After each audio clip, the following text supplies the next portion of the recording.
Hello everyone, welcome to magnet brains. Myself Prateek Karn स्वागत करता हूं आपका अपने यूट्यूब चैनल मैग्नेट ब्रेन्स पर, जहां पर आपको मिलता है क्वालिटी कंटेंट, क्वालिटी एजुकेशन, वो भी बिल्कुल बाकायदा फ्री ऑफ कॉस्ट। केजी से लेकर के क्लास 12 तक का पूरा एजुकेशन सब आपको मिल जाएगा डिटेल वीडियो फॉर्मेट में।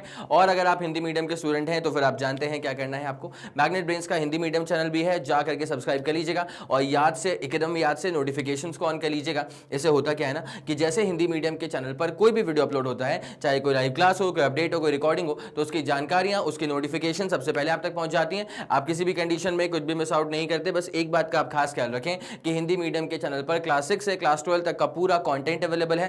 कौन कौन से स्टेट बोर्ड हैं सर? तो एमपी बोर्ड है, बिहार बोर्ड है, यूपी बोर्ड है, राजस्थान बोर्ड है और दिल्ली बोर्ड है। और अगर आपको ई नोट्स या ई बुक्स चाहिए तो फिर इसी वीडियो के डिस्क्रिप्शन में आपको एक लिंक मिलेगी, जाकर के आप चेकआउट कर लीजिएगा। वहां से आप ई नोट्स और ई बुक्स भी बाकायदा अवेल कर सकते हैं। ठीक है, तो चले अब बिना समय लगाए आपको लेकर के चलते हैं कहानी पे। क्लास 11 फिजिक्स, चैप्टर है 14, चैप्टर का नाम है वेव्स। और अब हम करने वाले हैं इसके अंदर MIQ, मतलब मोस्ट इंपॉर्टेंट क्वेश्चंस। ठीक है, जैसा इसका नाम है वैसे इसका काम है। इन क्वेश्चंस को सॉल्व करने के दौरान ना आपके एक तो क्या होता है कि सारे के सारे कॉन्सेप्ट जो हैं वो ब्रश अप हो जाते हैं। ठीक है, दूसरा कई दफा आपको इन्हीं में से सवाल जो है ना आपके मेन एग्जाम में दिख भी जाएगा। ठीक है, तो बिना समय लगाए लेकर के चलें आपको इसके पहले वाले क्वेश्चन के ऊपर। Now what do you mean by a wave motion? ठीक है, वेव मोशन में आप एक बात का खास ध्यान रखिए कि वेव जो होती है ना, वेव इटसेल्फ एक डिस्टर्बेंस होती है। ठीक है, वेव जो होती है ना, वेव एक तरह से डिस्टर्बेंस होती है। और जब भी आप अगर कुछ 12th का पढ़ते हैं ना, 12th में something called as wave optics. ठीक है, तो वहां पे ना एक टर्म आता है वेव फ्रंट। ठीक है, अब सर ये वेव फ्रंट क्या होता है? तो जैसे वेव जो है ना वो डिस्टर्बेंस होती है, उसी प्रकार से वेव फ्रंट जो है ना वो डिस्टर्बेंस का पैटर्न होता है। वेव फ्रंट जो है ना, this is the pattern of the disturbance. Wave front क्या होता है sir? Wave front is the pattern of the disturbance. मेरे ख्याल से ये वाला फ्रंट आप लोग के दिमाग में क्लियर है। जैसे मान लीजिए फॉर एग्जाम्पल आप किसी ब्रिज पे खड़े हैं, ठीक है, और नीचे एकदम अथाह समंदर, पूरा पानी ही पानी है। ठीक है, और वहां पे ना अगर आपने कुछ बड़ी सी बॉडी है ना, वो बड़ी सी बॉडी कुछ भी हो सकती है, उसको अगर आपने पानी में फेंक दिया, ऑब्वियसली किसी इंसान को तो नहीं करेंगे, लेकिन एक बड़ी सी बॉडी है उसको हमने पानी में फेंक के रखा हुआ है। ठीक है, मैंने रिकॉर्डिंग में बहुत सारे लेक्चर्स में ऐसा एग्जाम्पल दिया था कि आप रात में गए हैं, आपके पास एक बोरी है, बोरी में क्या है पता नहीं, तो अगर आपने वो रिकॉर्डिंग्स देखी है तो मुझे पता है कि फिर आपको पता होगा कि हाँ भाई मैं किस बारे में बात करना चाह रहा हूं आपसे। तो क्या है कि बहुत सारा पानी था, आप ब्रिज पे खड़े थे, आपने वहां पानी में क्या है एक बॉडी फेंक दी। अब वो बॉडी भले ही लीनियर हो या बॉडी का शेप कैसा भी इरेगुलर भी हो, लेकिन इतने बड़े वाटर बॉडी में अगर वो बॉडी जाके टपका टप्पा खा रही है तो वो is basically a point source of disturbance. ठीक है, इतने अथाह समंदर के सामने वो जो बॉडी है, this is nothing but a point source of disturbance. ठीक है, तो ये पॉइंट सोर्स ऑफ डिस्टर्बेंस यहाँ पे गया, टप्पा खाया। तो यहाँ पे ना अगर आप उस समय एक पिक्चर क्लिक करेंगे ना तो आपको ना ऐसे पानी के ऐसे रिपल्स दिखेंगे। बोलो हाँ कि ना? सबने एक्सपीरियंस किया है भाई। वेव पढ़ाना ना पानी के एक्सप्लेनेशन के साथ बड़ा इजी रहता है। पानी के बारे में अगर मैं आपसे बात करूंगा ना तो फिर आप वेव को समझ जाते हैं बड़े आराम से। तो यहाँ पे क्या है कि ये जो आपको ये पूरा पैटर्न दिखाई दे रहा है डिस्टर्बेंस का, इसे इटसेल्फ कहा जाता है वेव फ्रंट। क्या बोलते हैं सर? वेव फ्रंट कहते हैं। ठीक है, now we are concerned with the wave motion. तो जब भी वेव मोशन होता है ना तो जो मीडियम है उसके पार्टिकल्स का ट्रांसपोर्टेशन नहीं होता है। ठीक है, जैसे मान लीजिए फॉर एग्जाम्पल अगर एक लीफ है, पानी के सरफेस के ऊपर एक अपन ने ऐसे लीफ बना करके रखी है, ये लीफ है और ये लीफ कहाँ पर है सर? ये लीफ है मान लो पानी के सरफेस के ऊपर ही है। ठीक है, तो ऐसे एकदम बहुत सारा पानी पानी पानी बनाना पड़ेगा अभी अपने को। तो चलो ठीक है यार, समझ जाओगे वैसे तुम लोग, है ना? ये पानी के सरफेस पे क्या है कि एक लीफ था, है ना? अब क्या करा अपन ने एक स्टोन को ना यहाँ पे जो है टप्पा खिलाया। ठीक है, एक स्टोन को अपन ने यहाँ पे गिरा दिया। जैसे ये स्टोन यहाँ पे गिरेगा तो ये पानी में क्या है सर? पानी में फिर क्या बाकायदा पूरे रिपल्स फॉर्म हो जाएंगे। ठीक है, जैसे ये स्टोन यहाँ पे गिरेगा ना तो पानी में क्या हो जाएगा सर? पानी में रिपल्स फॉर्म हो जाएंगे। और फिर आपको ये नजर आता है कि ये जो लीफ है ना, ये लीफ में कुछ भी considerable displacement along the x axis नहीं होता। ठीक है, ये जो लीफ है ना ये अपने ही पोजिशन पे क्या है सर? ऐसे ऊपर और नीचे करके ऐसे ऑसिलेट करता है, ऊपर फिर नीचे करके ऐसे। ये जो लीफ है वो अपने रिस्पेक्टिव पोजिशन पे ऐसे ऑसिलेट करता रहता है। ठीक है, तो वेव मोशन के दौरान आपको ये समझना बहुत जरूरी है कि जो मीडियम के पार्टिकल्स हैं, क्या मीडियम के पार्टिकल्स का कोई एक्चुअल ट्रांसपोर्टेशन हो रहा है क्या? नहीं सर, मीडियम के पार्टिकल्स का एक्चुअल ट्रांसपोर्टेशन नहीं हो रहा है। ऐसा मैं नहीं कह सकता कि मीडियम के पार्टिकल जो है वो आगे डिसलोकेट हो गए, ऐसा कुछ नहीं हो रहा है। लेकिन हाँ, एक बात जरूर है कि जो मीडियम के पार्टिकल्स है ना, वो ऐसे अपनी ही मीन पोजिशन के अक्रॉस अबाउट जो है वो ऐसे ऑसिलेट जरूर कर रहे हैं। ठीक है, ये वाला फंडा आप लोग को समझ में आ गया? ये ऐसा समझ में आ गया। तो यहां पे समझना है कि there is no actual transportation, there is no, ये सब मैं आपको पहले कीवर्ड्स बता रहा हूं। सवाल का जो आप आंसर कोट करेंगे ना, उसकी फ्रेमिंग तो मैं आप लोगों को दिखाई दूंगा, उसमें आप बेफिक्र रहिए। लेकिन सवाल को कैसे, सवाल का आंसर कैसे प्रेजेंट करना है, तो आंसर आप जो अपना बनाते हैं ना, वो कुछ कीवर्ड्स के बेसिस पे बनाते हैं। ठीक है, जब भी आप कोई आंसर फ्रेम कर रहे होते हैं तो आपके दिमाग में पहले से कुछ कीवर्ड्स होते हैं, उन्हीं कीवर्ड्स या की स्टेटमेंट्स होते हैं, उन्हीं की स्टेटमेंट्स या उन्हीं कीवर्ड्स को सुपर एक्सप्लेन करके what you get is a proper theoretical answer. ठीक है, तो सबसे पहले वही मैं कह रहा था कि आपको ना की नोट्स जो कीवर्ड्स है ना, वो आपके दिमाग में बैठने चाहिए अच्छे से। ठीक है, तो पहले अपने पास में क्या है कि there is no actual transportation of particles of the medium, there is no actual transportation of the particles of the medium। क्या आप लोग के दिमाग में ये वाला फंडा पूरा क्लियर हो चुका है? यस सर, ये वाला फंडा पूरा क्लियर हो चुका है। तो सर किसका फिर ट्रांसपोर्टेशन होता है? क्या चीज वेव मोशन के दौरान क्या चीज ट्रांसफर हो रही होती है? तो सर एनर्जी और मोमेंटम, ये दो चीजें होती हैं जो कि ट्रांसफर हो रही होती हैं ड्यूरिंग अ वेव मोशन। ठीक है, तो energy and momentum, energy and momentum are transferred, energy and momentum are transferred from one point to another point during a wave motion। ये आपको कीवर्ड समझ में आ गया क्या? यस, ये वाले कीवर्ड समझ में आ गए। तो अब अपन इसको प्रॉपर्ली, इसका जो डिटेल्ड सोल्यूशन है वो आपको दिखाते हैं।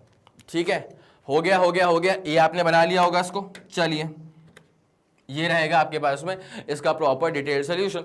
तो wave motion is a means of transferring energy and momentum from one point two another without any actual transportation of matter between these points. ठीक है, मीडियम के जो पार्टिकल्स हैं उनमें कोई भी एक्चुअल ट्रांसपोर्टेशन नहीं हो रहा है, सिर्फ एनर्जी और मोमेंटम का जो है वो ट्रांसफर हो रहा होता है। ठीक है, Thus, in a wave motion, disturbance travels through some medium, but the medium does not travel along the disturbance। ठीक है, तो disturbance जो है ना, disturbance के along medium travel नहीं कर रहा होता है। वही वाली बात होगी कि medium के जो particles हैं वो आगे travel नहीं कर रहे होते हैं। ठीक है, वो disturbance, वो energy, वो momentum travel कर रहा होता है आगे की तरफ। ठीक है, wave motion is a kind of disturbance which travels through a material medium having properties of elasticity and inertia। ठीक है, ये दो, वैसे एक minimum friction की property भी होती है, लेकिन मेजरली अगर फोकस किया जाए तो वेव मोशन ऐसे ही मीडियम में पॉसिबल हो पाता है जहां पे दो प्रॉपर्टीज होती हैं मीडियम के पार्टिकल्स के पास। ठीक है, क्या बोला मैंने? किसी भी मीडियम से अगर आपको वेव का मोशन करवाना है तो वो वेव तभी प्रोपोगेट कर पाएगा जब उस पर्टिकुलर मीडियम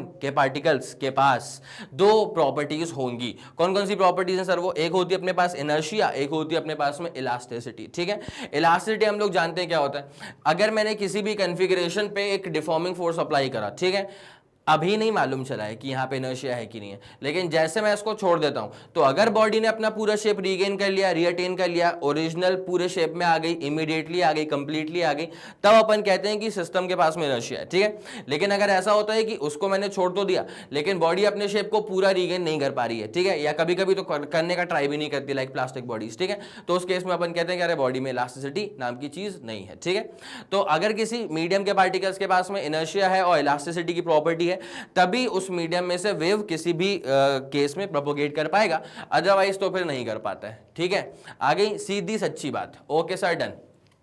ये वाला मसला पूरा क्लियर हो चुका है सर। अब आते हैं दूसरे वाले क्वेश्चन पे, define the types of waves. ठीक है, ये वेव्स के टाइप्स क्या होते हैं? अगर मैं ऐसे ही कभी सवाल पोस्ट करूं ना कि भाई तुम्हारे हिसाब से वेव क्या होता है, तो कई लोग कहते हैं कि सर ऐसा होता है क्या, कुछ ऐसा बनता है क्या? आधा अधूरा उनको कभी कभी लगता है कि यार शायद हमको प्रॉपर्ली पता नहीं है। वैसे आपको बता दूं मैं, ये वेव का जनरल रिप्रेजेंटेशन है।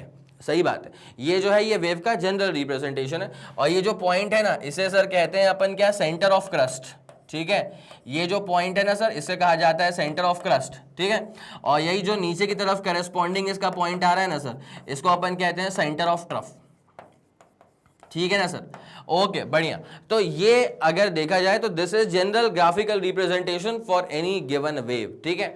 ओके सर, लेकिन यहाँ पे पूछा हुआ टाइप्स ऑफ वेव्स क्या क्या होते हैं, तो टाइप्स ऑफ वेव्स का जब नाम लिया गया है तो ये अपने पास में इसके टाइप्स ऑफ वेव्स होने वाले हैं। तो पहला अपने पास में क्या होता है सर, मैकेनिकल वेव होता है। मैकेनिकल वेव, अच्छा ये डेफिनेशन के तौर पे बहुत फेमस है, मतलब काफी चांसेस तो आप ये मान के चलो कि हाँ भाई पेपर सेट करने वाले जो भी टीचर होंगे वो कहीं ना कहीं सोचते हैं कि यार ये वाला क्वेश्चन डाल दूं क्या यार, तो ये उन सवालों में से आता है जो कि लोग ऑलमोस्ट डाल ही देते हैं क्वेश्चन पेपर के अंदर, ठीक है। Mechanical waves are the most familiar waves, for example waves on water surface. सबसे क्लासिक एग्जांपल क्या है कि पानी के सरफेस पे जो वेव्स बनते हैं ना उनको अपन कहते हैं मैकेनिकल वेव्स। क्या बोलेंगे उनको अपन, मतलब that is one of the most classic example.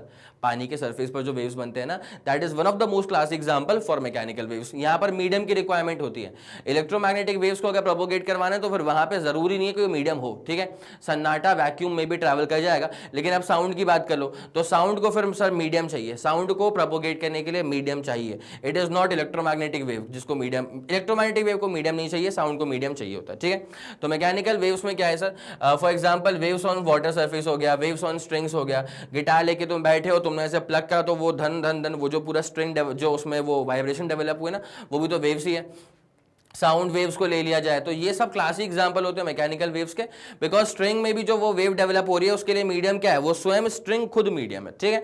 पानी के सरफेस पे जो वेव्स बन रही है उसके लिए मीडियम क्या है, पानी का सरफेस खुद एक मीडियम है। साउंड के लिए मीडियम क्या है सर, एयर में कंप्रेशन रेयरफैक्शंस होते हैं पार्टिकल्स के, तो पार्टिकल्स की रिक्वायरमेंट है ना साउंड जनरेट करने के लिए, अगर पार्टिकल्स नहीं होंगे तो साउंड डेवलप नहीं हो पाएगा, ठीक है।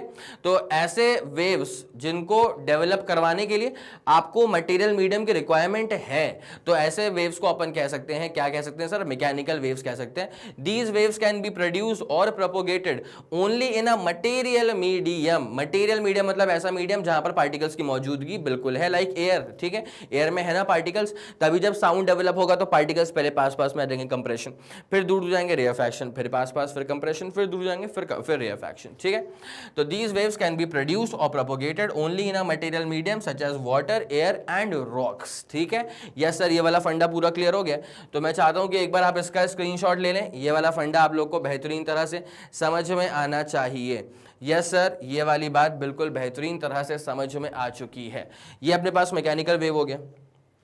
अब आ जाओ दूसरे वाले केस के ऊपर, इलेक्ट्रोमैग्नेटिक वेव्स, ठीक है। तो इलेक्ट्रोमैग्नेटिक वेव्स को किसी भी तरह के मटेरियल मीडियम की रिक्वायरमेंट नहीं होती है उसके प्रोपोगेशन के लिए, जिसका मतलब ये होता है कि ये वैक्यूम में से भी पास कर जाएगा, ठीक है। इलेक्ट्रोमैग्नेटिक वेव्स में खास बात क्या होती है कि इलेक्ट्रिक फील्ड और मैग्नेटिक फील्ड जो है ना, इसका म्यूचुअली परपेंडिकुलर वाइब्रेशन हो रहा होता है और डायरेक्शन ऑफ वेव प्रोपोगेशन के भी परपेंडिकुलर चल रही होती है चीजें, ठीक है। जैसे मान लीजिए वेव यहां पर प्रोपोगेट कर रही है, so this itself is the direction of the wave propagation, ठीक है। अब सर यहां पर कैसे कैसे वेव्स डेवलप होने वाली हैं, जरा अपन इसका एक बार ध्यान रखते हैं। जैसे मान लो भाई ये अपने पास में मान ली मैग्नेटिक वेव, ठीक है। इसको हमने क्या मान लिया सर, इसको हमने मान लिया कि सर ये अपने पास में क्या है, मैग्नेटिक वेव है। इसको हमने क्या मान लिया सर, इसको हमने मान लिया है कि ये अपने पास में क्या है सर, मैग्नेटिक वेव है, ठीक है। अब अपन देखते हैं कि भाई इसका इलेक्ट्रिक वेव कैसा होगा। तो जैसे अगर मैग्नेटिक वेव्स का वाइब्रेशन जो है ना वो अगर ऐसे वाले प्लेन पे हो रहा है, अगर मैग्नेटिक वेव्स ऐसे वाले प्लेन पे कर रही है वाइब्रेट, तो इलेक्ट्रिक फील्ड जो है ना वो ऐसे वाले प्लेन पर करेंगी वाइब्रेट, कुछ इस तरह। आई मेरी बात समझ में? तो सर ये ऐसा कुछ हो जाएगा, ऐसा, ये देखो भाई, ये देखो, ये देखो, ये देखो, आ गई बात समझ, पक्का आ गई बात समझ, ठीक है। तो this is all about the magnetic field का, this is all about magnetic field मान लो, इलेक्ट्रिक फील्ड मान लो, whatever you feel like, ठीक है।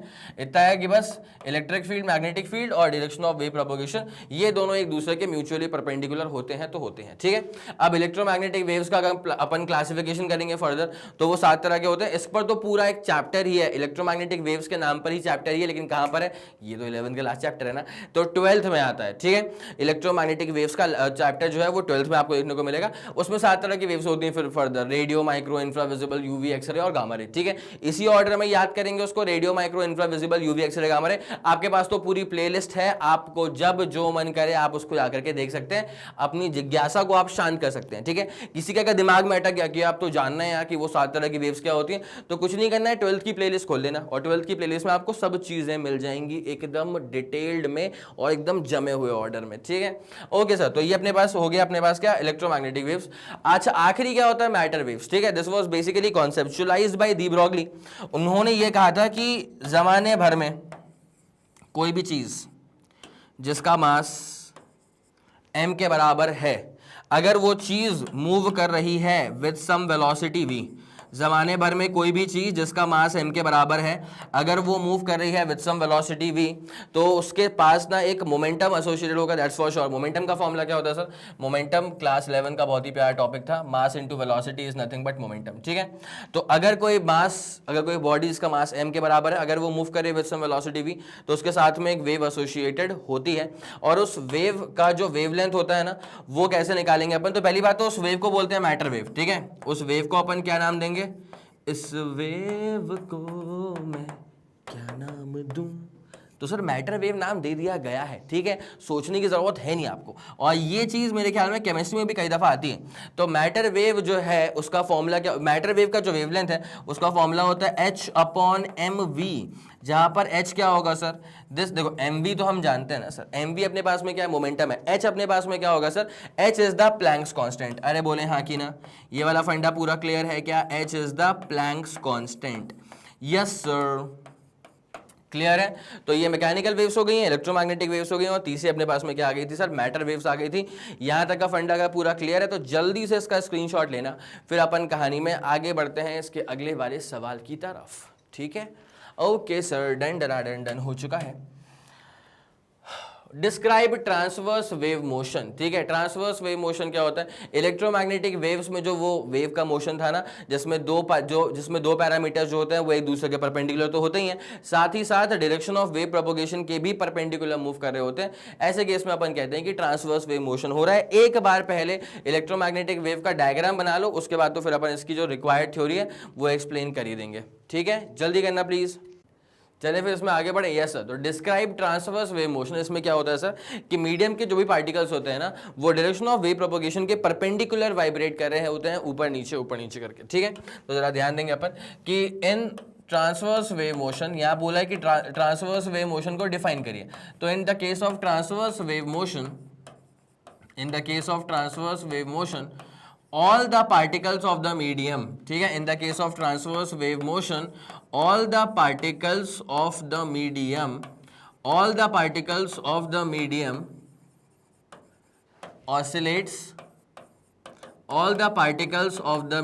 oscillates perpendicular to the direction of the wave propagation, oscillates perpendicular to the direction of wave propagation, ठीक है, oscillates perpendicular to the direction of the wave propagation, oscillates perpendicular to the direction of the wave propagation, ठीक है। Yes sir, ये वाला फंडा हमारे दिमाग में बाकायदा तरीके से बैठ चुका है। तो जब यहाँ पे अपन ऐसा बनाते हैं ना स्टैंडर्ड वेव, तो यहाँ पर भी क्या हो रहा है sir, this is the direction of wave propagation, और सारे के सारे जो मीडियम के पार्टिकल्स हैं वो कहाँ कर रहे हैं ऑसिलेट, सर ये पहले ऊपर की तरफ कर गया ऑसिलेट, ठीक है, उसके बाद सर ये फिर नीचे की तरफ कर गया ऑसिलेट। तो oscillation is basically perpendicular to the direction of the wave propagation itself, ठीक है। आगे पूरी बात समझ में, यस ये वाला फंडा बाकायदा पूरा क्लियर हो चुका है, ठीक है। चले भैया अब जरा अपन इसमें आगे बढ़ते हैं। Let's move on to the next question.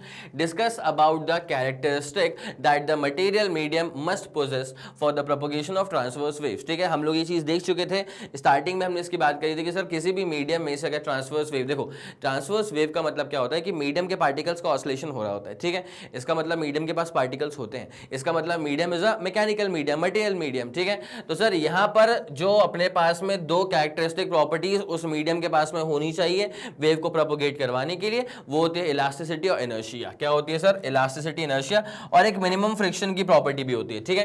तो the properties that a medium must possess, the properties that a medium must possess, the properties that a medium must possess in order to have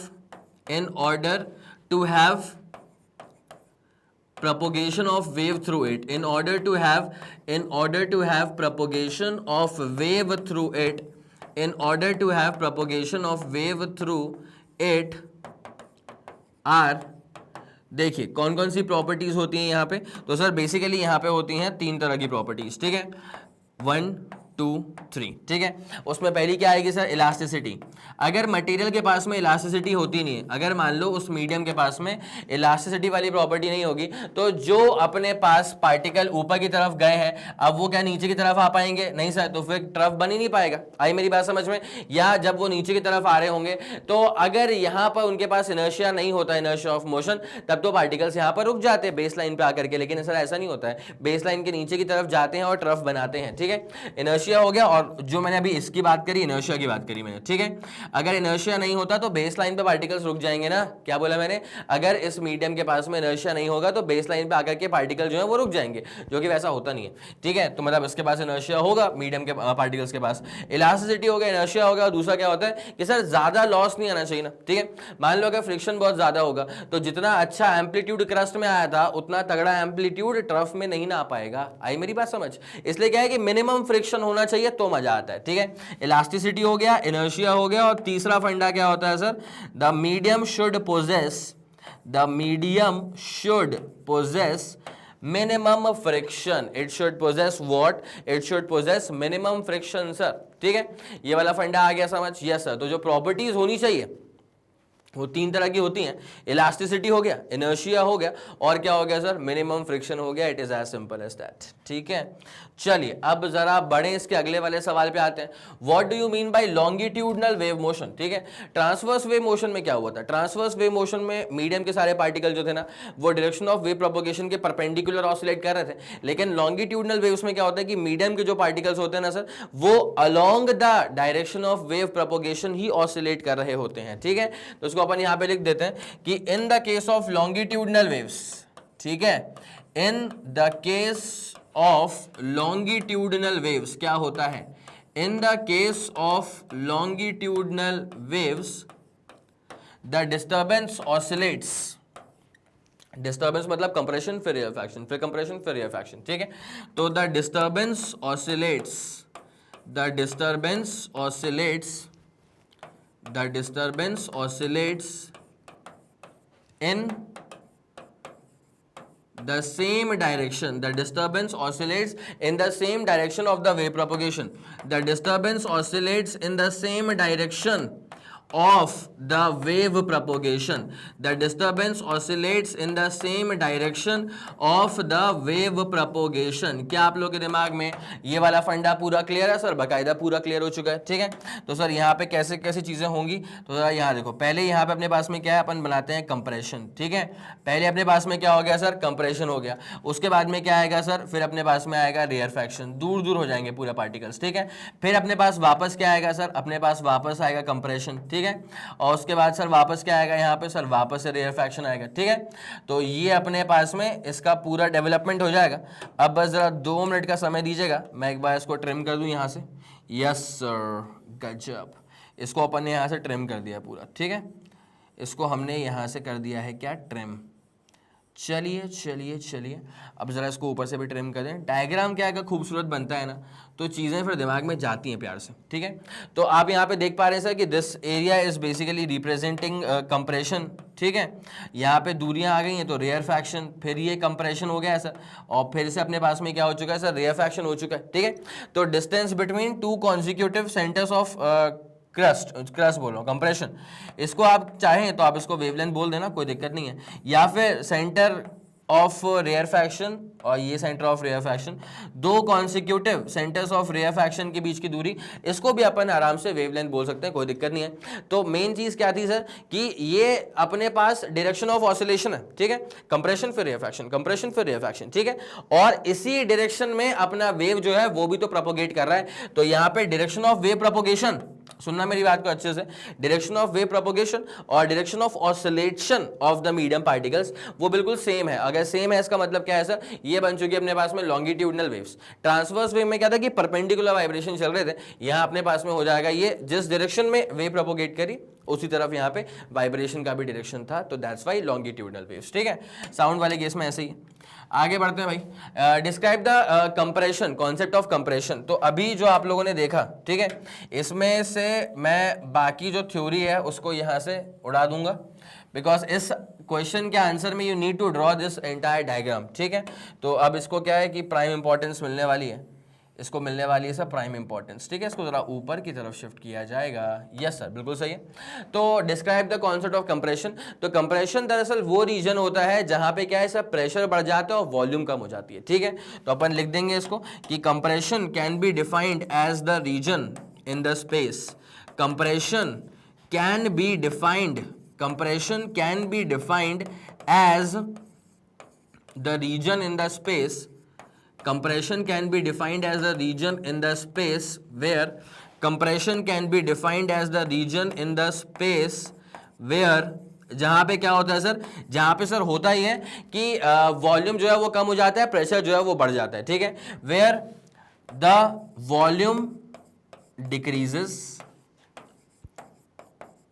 with an increase in the pressure, ठीक है भाई। Volume क्यों decrease हुआ, अपने आप तो sir decrease हो नहीं गया, वो दरअसल यहाँ पे क्या इस रीजन में ना प्रेशर बहुत शानदार काम कर रहा था। तो जब प्रेशर बहुत शानदार काम करेगा तो उसी के रिजल्ट में ऐसा होता है कि वॉल्यूम जो है वो फिर करस्पॉन्डिंगली वो डिक्रीज हो जाता है, ठीक है। तो the space where the volume decreases with an increase in the pressure, volume decreases with an increase in the pressure, with an increase in the, with an increase in the pressure, ये वाली बात चमक गई, ठीक है। ये वाला फंडा पूरा समझ में आ गया, ये सब पूरा समझ में आ गया। अब इसी पर बेस के अगला वाला सवाल होगा जिसमें कि रेयर फ्रैक्शन की बात हो रही होगी, ठीक है। तो रेयर फ्रैक्शन में क्या होगा सर, रेयर फ्रैक्शन में क्या है, ऐसा रीजन है जहां पे वॉल्यूम ज्यादा है, और वॉल्यूम ज्यादा इसलिए फैल पा रहा है क्योंकि प्रेशर नहीं आ रहा ना उसके ऊपर, ठीक है। जब ज्यादा आप किसी को प्रेशराइज करोगे तब वो अपने काम से काम रखता है, ठीक है। अगर आपने उसको प्रेशराइज नहीं किया तो फिर भाई वो यहाँ वहां की हर जगह की बातें करेगा। तो वही चीज यहाँ पे हो रही है, जब प्रेशर बहुत ज्यादा होता है तो फिर वो अपने काम से काम रखता है, इतने ही एरिया में उसकी जिंदगी जो है समझ चुकी है। लेकिन आप अगर इस वाले रीजन पे फोकस करेंगे तो यहाँ पे प्रेशर बहुत ही कम है, प्रेशर आपने एक्सटर्नली दिया नहीं तो इसको क्या पूरा फैलने का मौका मिल गया, अब ये पूरा फैल रहा है, तो वही चीज वॉल्यूम फिर वहां पे ज्यादा वो ऑक्यूपाई करेगा। ये वाली चीज पूरी क्लियर हो चुकी ना आप लोग को, ओके सर। अब इसका जो अगला वाला फंडा होगा ना, इसमें अपन सेम डायग्राम सेम फंडे यूज कर लेंगे, लेकिन बस कंप्रेशन को लाके रेयर फ्रैक्शन और एक आध बेसिक चेंजेस करने पड़ेंगे, ठीक है। Describe the concept of rarefaction. तो रेयर फ्रैक्शन में क्या होने वाला है सर, वही मैंने जो कहा था, वॉल्यूम बढ़ेगा प्रेशर कम हो जाएगा, ठीक है। तो रेयर फ्रैक्शन रेयरिफाइड मीडियम हो चुके हैं ना वो, ठीक है। तो rarefaction can be defined as the region in the space where the volume increases, ठीक है। रेयर फ्रैक्शन वाले एरिया में क्या होता है, रीजन में क्या होता है सर, जितना मन करे उतना वॉल्यूम वो क्या है पूरा घेर लेता है, ऑक्यूपाई कर लेता है, ठीक है। इंक्रीजेस, अच्छा वॉल्यूम अगर बढ़ रहा है तो फिर there is a corresponding decrease in the pressure for sure, ठीक है।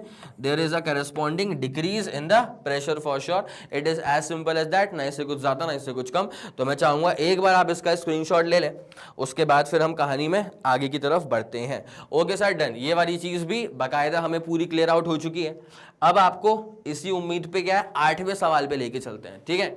Discuss about the standard wave equation and find out the speed of the travelling wave, ठीक है। तो स्टैंडर्ड वेव इक्वेशन जो होती है ना सर, वो अपने पास में क्या होती है, y is equals to kx, y is equals to a sine. देखो वेव में ना there is something called as amplitude, ठीक है। अगर याद नहीं आ रहा आप लोग को तो मैं एक बार आपको बना के दिखा देता हूँ। ये हमने वेव बना दिया इसका पूरा, ठीक है। तो ये जो है ना ये वाला हिस्सा, इसको अपन क्या बोलते हैं सर, एम्पलीट्यूड बोलते हैं, ठीक है। एम्पलीट्यूड जो वर्ड है ना, अगर आप उसको तोड़ोगे तो आपको दो चीजें मिल जाती हैं, इत्मीनान से सुनना, कोई टेंशन वाली बात नहीं है इसमें। एक मिल जाता है एम्पल, दूसरा मिल जाता है क्या, मैग्नीट्यूड। अब ये एम्पल का मतलब क्या होता है, एम्पल का मतलब होता है सर मैक्सिमम, या चलो सफिशिएंट, या चलो इनफ, ठीक है। तो एम्पल मतलब मैक्सिमम वाला वर्ड पकड़ते हैं अपन, और मैग्नीट्यूड का मतलब होता है वैल्यू। मैग्नीट्यूड, और वॉल्यूम लिख रहा था मैं, माफ करो। मैग्नीट्यूड का मतलब क्या होता है सर, वैल्यू होता है। तो एम्पलीट्यूड का मतलब यहां से क्या हो जाएगा, इसको कहते हैं हिंदी में संधि विच्छेद करना। तो एम्पल, मैग्नीट्यूड, मैक्सिमम, वैल्यू, ठीक है। तो जब आप इसका ग्राफ चेक करेंगे ना तो this length is the maximum value for this particular wave, उसको हमने क्या बोल दिया, एम्पलीट्यूड। मेरे ख्याल से ये वाला फंडा क्लियर होगा। एम्पलीट्यूड आप लेकर के चलते हैं सर यहाँ पे, ठीक है। साइन का फंक्शन आएगा, इसके अंदर दो चीजें आती हैं, kx माइनस ओमेगा टी, ठीक है। क्या आएगा sir, a sine kx minus omega t. अगर यहाँ पर माइनस लिखा हुआ है ना, इसका मतलब ये है कि wave is travelling along the positive x axis, ठीक है। Wave is travelling along the positive x axis, wave is travelling along positive x axis, ठीक है। अब वहीं पर अगर मैं y की इक्वेशन को पूरा पलट देता हूं आप लोग के लिए, अगर मैं ऐसा बोलता हूं कि y is equal to a sine, मैं बोलता हूं kx प्लस ओमेगा टी है, क्या बोला मैंने आपसे कि y is equal to a sin kx plus omega t है। तो सर इस वाले केस में क्या हो जाएगा, इस वाले केस में सर ऐसा होना है कि अब जो वेव है ना वो ट्रैवल करिए along the negative x axis. यहाँ आप देखो फंडा क्या होता है, यहां माइनस लिखा है तो वेव का मोशन प्लस एक्स एक्सिस पे है, यहां पे प्लस अगर लिखा है तो वेव का मोशन माइनस एक्स एक्सिस पर हो जाएगा। ठीक है, तो क्या बोलेंगे अपन, ये जो मैं आपको बता रहा हूं ना चीजें, ये आपके दिमाग में जा रही होंगी बहुत ही आराम से। ठीक है, लेकिन इसका मतलब ये मत समझना कि यार अगर हमको समझ में आ रही है बहुत जल्दी तो इसका मतलब सिंपल चीज ही होगी, फिर इतनी आती भी नहीं होगी, ऐसा कुछ नहीं है। आपको समझ में आ रही है वो बात जल्दी तो इसका मतलब ये है कि वो टैलेंट है टीचर का और फिर आपका भी दिमाग है। लेकिन आपको बता दूं कि ये सब चीजें ऐसी नहीं है कि आप इसको एकदम नेग्लेक्ट ही कर दो कि अरे नहीं यार नहीं आता होगा, भाई आता है। ठीक है, इस पे पूरा गेम खेला जाता है। तो क्या अगर आपको चीजें आराम से समझ में आ रही है ना तो उसको फिर तो अच्छे से नोट डाउन कर ही लो ताकि बाद में ना भूल जाओ, बिकॉज ये चीज तो काम आनी है। अब आपका दिमाग रिटेन कितना कर पाता है उसी पर डिपेंड करेगा फिर कितने अच्छे आपके मार्क्स आ पाते हैं। ठीक है, तो यहां पे प्लस लिखा है तो wave is travelling along the negative x axis. ठीक है, wave is travelling along the negative x axis। मेरे ख्याल से ये वाली चीज भी आप लोगों को समझ में आ गई होगी। अब यहाँ पे omega is the angular frequency या एंगुलर वेलोसिटी बोल लो, x अपने पास में कोऑर्डिनेट है ऑन द x एक्सिस। ठीक है, और k अपने पास में होता है wave number, angular wave number 2π/λ बोलते हैं इसको अपन। ठीक है, अब इसका आप लोगों ने स्क्रीनशॉट ले लिया ना, बिल्कुल ले लिया सर। अब आपसे पूछा है speed of the travelling wave. ठीक है, आपसे क्या पूछा है सर, आपसे पूछा what is going to be the speed of the travelling wave. तो मैं आपको बता दूं एक बड़ी प्यारी सी बात, कि सर यहाँ पर ना जो फेज है, फेज का मतलब क्या होता है, फेज का मतलब वैसे तो बेसिकली एंगल होता है। ठीक है, हमने जो अभी इक्वेशन देखी थी वो इक्वेशन क्या आई थी कि sir y is equal to a sin kx minus का ओमेगा टी या चलो kx प्लस का ओमेगा टी। ठीक है, तो वो जो लिखा है ना kx माइनस का ओमेगा टी या kx प्लस का ओमेगा टी वो ही कहलाता है फेज। ठीक है, और जब भी वेव प्रोपोगेट करती है ना तो वो जो फेज होता है वो कांस्टेंट रहता है सर। ठीक है, तो अब अपन को निकालना है speed of the travelling wave. तो मैं आपको बता दूं कि it is basically travelling with a constant phase. ठीक है, तो phase is constant, it is travelling with a constant phase, तो फेज इज कांस्टेंट। अब फेज अपने पास क्या होता है सर, फेज अपने पास में होता है kx माइनस ओमेगा टी, और ये kx minus omega T is basically constant. ठीक है, तो k को अपन रखेंगे बाहर और ये अपने पास में क्या हो जाएगा, differentiation of x minus omega को अपन रखेंगे बाहर और अपने पास में क्या हो जाएगा, डिफरेंशिएशन ऑफ t।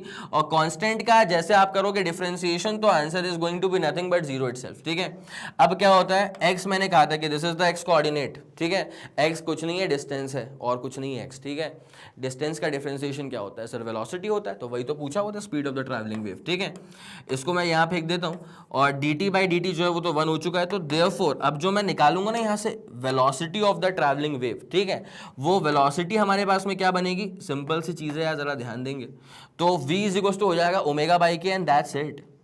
ना इससे कुछ ज्यादा ना इससे कुछ कम। ठीक है, यहाँ पे अपना ये पूरा केस जो है वो डन हो चुका है।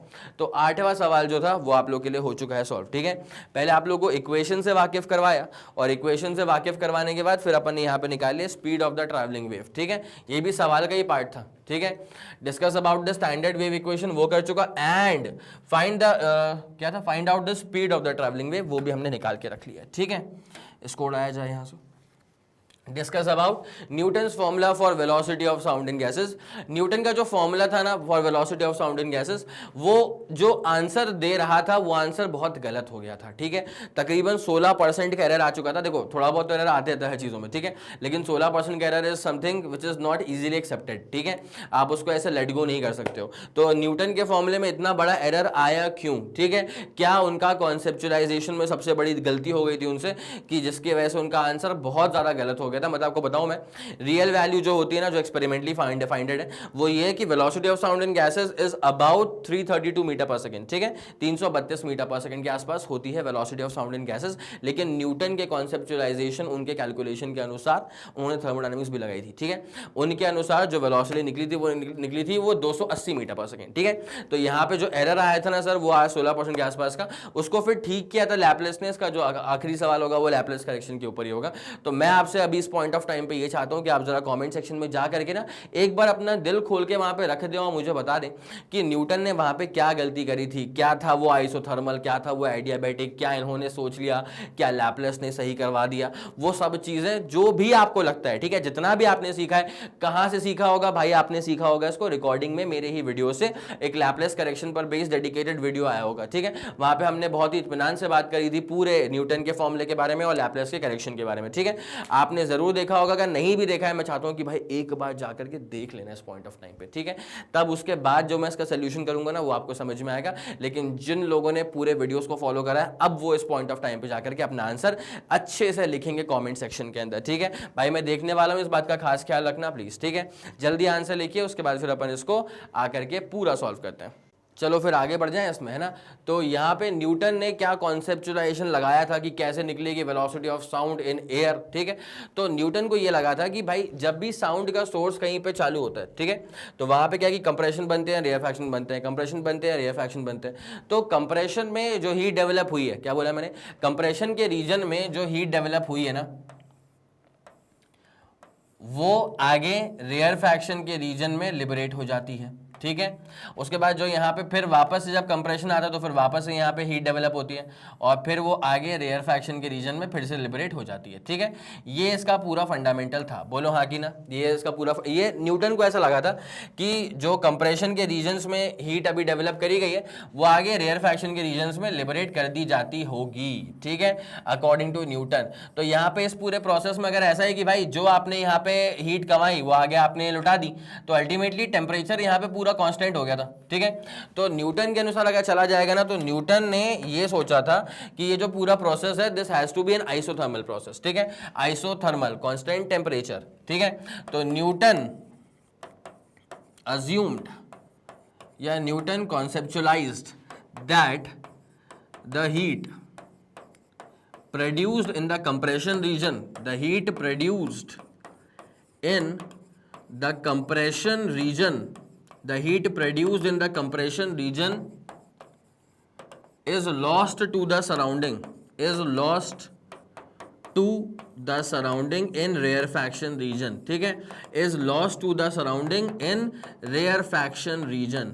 तो जो भी हीट डेवलप हो रही है कंप्रेशन वाले रीजन में वो लूज आउट हो जाती है रेयरफैक्शन वाले एरियाज में जाकर के, ठीक है, तो इसके वजह से क्या होगा कि पूरा जो टेम्परेचर का संतुलन है वो बना रहेगा, ठीक है, तो therefore the process is isothermal, therefore the process of propagation of sound is a replica of isothermal process from thermodynamics, ठीक है, therefore the process is isothermal constant temperature, ठीक है, और उसके बाद कैलकुलेशंस के हिसाब से उन्होंने जो वेलोसिटी निकाल करके दी थी उसका फॉर्मूला अपने पास में क्या आ गया था sir, under root of p by rho. अब पी को अपन खोल देंगे एच रो जी के टर्म्स में, ठीक है, पी को अपन खोलेंगे सर एच रो जी के टर्म्स में। Sir what is the height, तो सर स्टैंडर्ड लेते हैं 760 mm ऑफ एच जी, ठीक है, मैं आपको बता दूं जो अपन हाइट लेके चलते हैं ना sir, that height is basically 760 mm of H G.